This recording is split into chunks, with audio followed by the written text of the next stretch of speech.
আসসালামু আলাইকুম। কেমন আছেন সবাই? আপনাদের সামনে আজকে মলদ্বারের নালীঘা বা ভগন্তর এই রোগ সম্বন্ধে কিছু আলোচনা করতে চাই। মলদ্বারের পাশে ফোড়া, ওই ফোড়া দপদপানি ব্যথা হইয়া পাকিয়া ক্ষতে পরিণত হয়। ওই ক্ষত সহজেই আরোগ্য হতে চায় না। মলদ্বার এক পাশ ফুলিয়া অত্যন্ত ব্যথা, গুহ্যদ্বার চাপিয়া বসিতে পারে না।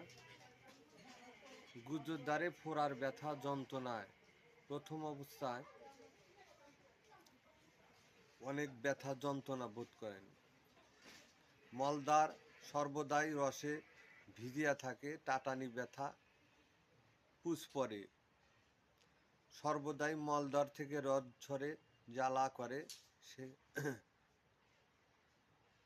গুহ্যদ্বার অত্যন্ত যন্ত্রণাদায়ক একটি রোগ। যাদের সর্বসময়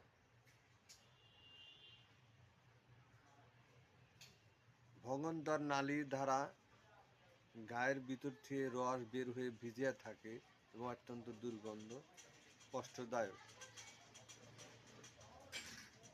তারা অতি শীঘ্রই আমাদের সাথে যোগাযোগ করতে পারেন।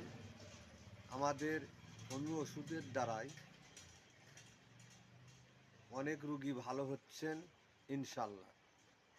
তাই যোগাযোগ করুন। যোগাযোগের ঠিকানা the Shaon homeo pharmacy, Kamarpara bus stand থেকে 100 গজ পশ্চিমে, বেলকুচি, সিরাজগঞ্জ। Mobile number 01750632682। ধন্যবাদ।